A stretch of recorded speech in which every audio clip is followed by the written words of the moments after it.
আসসালামু আলাইকুম ওয়া রাহমাতুল্লাহি ওয়া বারাকাতুহু। আজকের বিষয়বস্তু আমাদের কাছে এসেছে ঈদুল ফিতর। ঈদুল ফিতরে কি করতে হবে? ঈদুল ফিতর আমাদের ভারতে কবে হচ্ছে, কোন তারিখে হচ্ছে? তো চলুন সংক্ষিপ্ত আকারে তাড়াতাড়ি বলতে চাইবো, দেরি করব না। আমাদের সর্বপ্রথমে আমরা বলতে চাইবো যে ঈদের দিনের কি আমল করবেন। তো পবিত্র হাদিস শরীফে অনেক আমল পাওয়া যায়, তার মধ্যে কিছু কিছু ছাঁট করে ছাঁটাই করে কিছু কয়েকটি সংক্ষিপ্ত ছোট পারা সংখ্যায় কম আনতে পেরেছি আপনাদের সম্মুখে, সেগুলোই আপনাদেরকে জানানো হবে। তো ঈদের দিনে ঈদুল ফিতরের দিনে সর্বপ্রথমে গোসল করব ভালো করে, সাবুন তেল ইত্যাদি ইত্যাদি লাগিয়ে শরীরকে ঘষে ঘষে চান ছিঁড়ে দেবেন একদম, কি বলছেন। তো গোসল করা এবং পবিত্রতা অর্জন করা। যদি আপনি নাপাক হয়ে থাকেন তাহলে ফরজ গোসল করা লাগবে, আর ফরজ গোসল করতে গেলে গোসলের ফরজগুলো আদায় করতে হবে, তাহলে আপনি পবিত্র হতে পারবেন।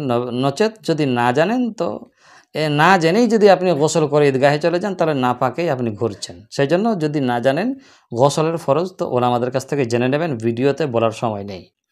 তাহলে প্রথমে গোসল করবেন, পবিত্রতা অর্জন করবেন এবং তারপরে সুন্দর ও উত্তম পোশাক পরিধান করবেন। নতুন বলে কোনো জিনিস নেই, সুন্দর বা উত্তম, যেটা পরিষ্কার করা আছে, খুশবু লাগানো আছে, ইতর লাগানো আছে, সেরকম একটা পোশাক পরবেন। ঈদগাহে যাওয়ার আগে পানাহার করবেন হালকা ফুলকা, হ্যাঁ না। ঈদগাহে যাবার সময় কি বলবেন? তাকবীর বলতে হবে, তাকবীর বলতে হবে। এবং তাকবীর কি বলবেন? আল্লাহু আকবার, আল্লাহু আকবার, আল্লাহু আকবার, লা ইলাহা ইল্লাল্লাহু, আল্লাহু আকবার, আল্লাহু আকবার, ওয়ালিল্লাহিল হামদ। এক রাস্তা দিয়ে যাবেন, ঈদের নামাজ পড়বেন, ঈদের নামাজ পড়ে অন্য রাস্তা দিয়ে ফেরত আসবেন পায়ে হেঁটে হেঁটে। ঈদগাহে শিশুদের নিয়ে যাবেন, অন্যান্য মানুষদেরকে যাদের সাথে সাক্ষাৎ হয়নি আপনার, তাদেরকে ঈদের শুভেচ্ছা দিবেন, জানাবেন, ঈদের শুভেচ্ছা বিনিময় করবেন। এবং ঈদের দিনে আরও অনেক আমল রয়েছে যেগুলো ইবাদত সংশ্লিষ্ট। সেগুলো হলো তাহিয়াতুল ওযু, দুখুলুল মসজিদ, তাওবার নামাজ, সালাতুল হাজাত, সালাতুত তাসবিহ, সালাতুল শুকর ইত্যাদি পড়া। ঈদের নামাজের আগে না, ঈদের নামাজ হয়ে যাবার পরে। আর কোরআনে কারীম থেকে তিলাওয়াত করবেন, দরুদ শরীফ পাঠ করবেন, ইস্তিগফার করবেন, আর জিকির করবেন।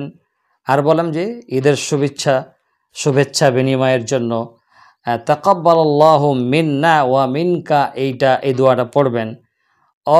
এর অর্থ বলা যায় যে আল্লাহ তাবারক ওয়া তাআলা আমাদের ও আপনাদের নেক আমল, ভালো কাজকে কবুল করুক, এটা হলো অর্থ। তো ঈদুল ফিতরে মুসলমানদের প্রধান ধর্মীয় উৎসব হলো একটি ঈদুল ফিতর, আর একটি ধর্মীয় উৎসব হলো ঈদুল আজহা। এবারে আমরা আসবো যে ঈদের নামাজ আমাদের ভারতে, ইন্ডিয়াতে কবে হবে, ঈদ কবে হবে। কোনো কোনো ক্যালেন্ডারে আসছে যে 30শে মার্চ রবিবার হবে, আর 31শে মার্চ সোমবার হবে। তো সোমবারে বেশি আপনার জেগে সম্ভাবনা রয়েছে ঈদের নামাজ পড়ার জন্য। তাহলে আশা করব বুঝতে পেরেছেন। ভালো থাকবেন। আসসালামু আলাইকুম ওয়া রাহমাতুল্লাহি ওয়া বারাকাতুহু।